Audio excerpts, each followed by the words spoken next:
This morning on DC News Now, Prince William County neighbors speaking out, the meeting on a bill that would clear the way for a new data center in the county, stretching through the night into this morning.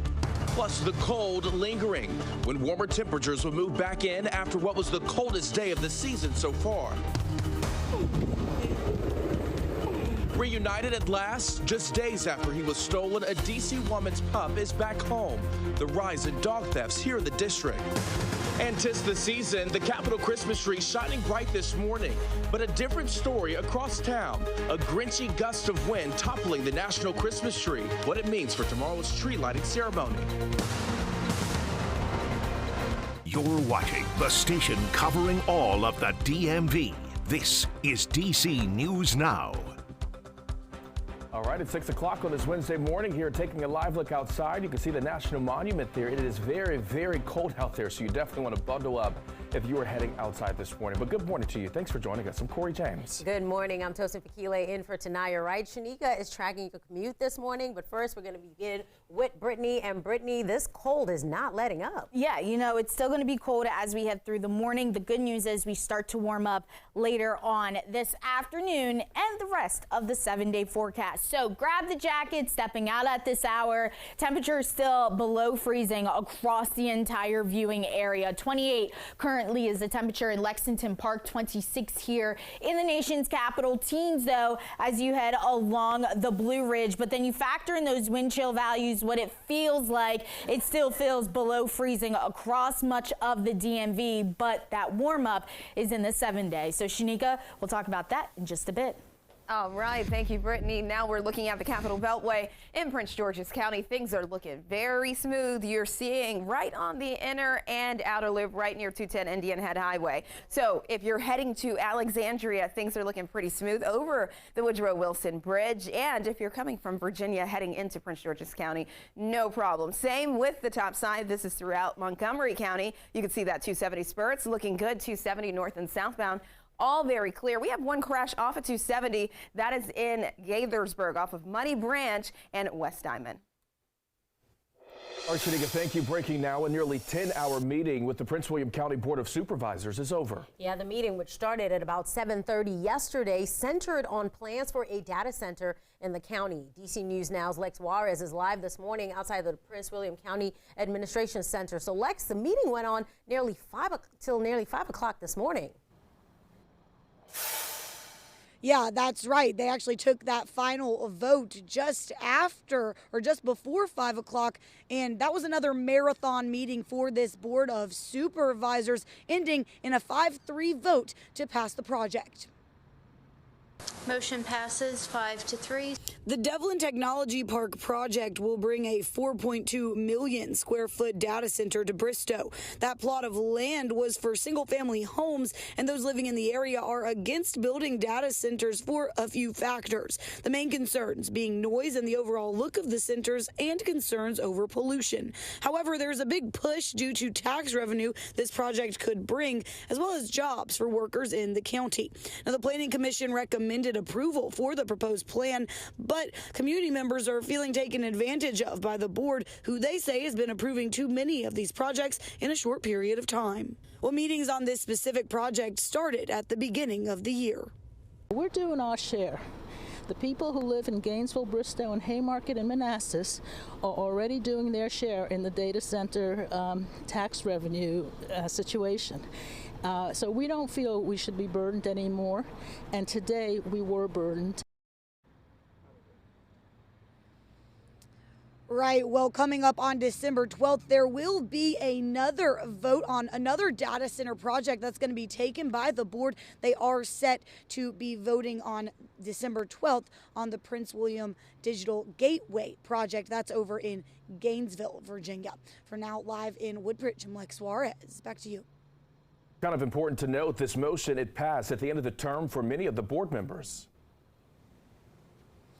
Yeah, Corey, actually, that's right. And come January, the board will look completely different. Many new board members incoming, and lots of people who are against this project being passed and going through all of these votes happening here in the last month of their term. They say that they should be waiting until January and the first of the year when that new board is here to make these final decisions rather than during this lame duck period.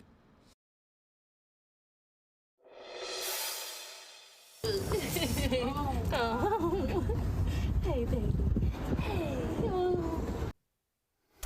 All right, a D.C. woman reunited there with her French Bulldog, who she says was stolen over the weekend in Northeast. Tiffany Worthy says a woman sent her a message claiming to have the dog, and she says she only wanted $900 to give the dog back to her. Yeah, the puppy was stolen outside Worthy's home on Saturday. The puppy was stolen outside Worthy's home.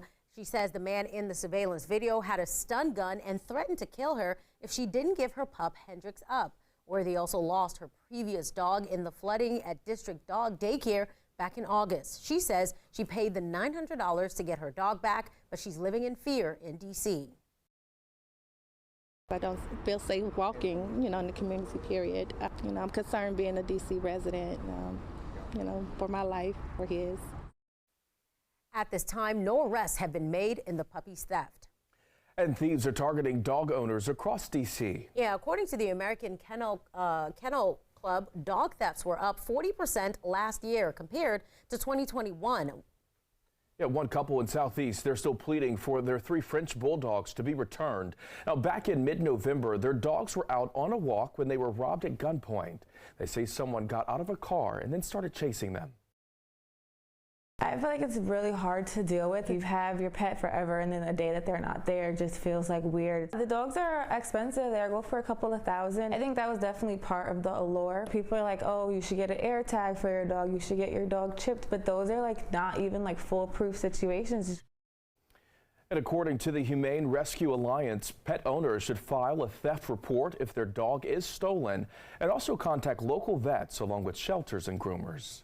Time right now is 6:06. Major changes could soon be coming to policing in the district. And it comes in response to the rising crime rates that are plaguing the city. DC News Now's Liberty Zabala is live at the Wilson building with more on a public hearing for a new bill aimed at reducing crime. Liberty, good morning. Good morning, Tosin and Corey. Well, it's called the Act Now Crime Bill, and it was proposed by Mayor Muriel Bowser. It will be discussed at a hearing later this morning here. Now, it aims to give officers more tools to reduce crime and hold criminals accountable. Mayor Muriel Bowser introduced the bill as record-breaking crime sweeps the city. Total violent crime is up 40% compared to last year. Homicides are up 34% compared to last year at 250 homicides so far this year. If passed, the Act Now legislation would stiffen penalties for criminals. Organized retail theft would become a felony. It would reinstate a law making it illegal to wear a mask to commit a crime, and it would reinstate the police chief's ability to declare drug-free zones and limit loitering. Mayor Bowser says this is not about protecting police, as some have argued, but will prioritize MPD's ability to hire, recruit, and retain officers. And that public safety hearing will be here, taking place at 9 this morning, and the public will be able to chime in during public comment. For now, live here at the Wilson Building, Liberty Zabala, DC News Now. Liberty, thank you for that update. Meantime, Councilmember Brianne Nadeau also working to find crime solutions in the district. She's introducing 2 new public safety bills. The first would double the reward money offered for information leading to an arrest. It would also provide witness protection and relocation assistance for people who help in investigation. The second bill transfers certain 911 calls from the 911 call center to the fire and emergency medical services staff.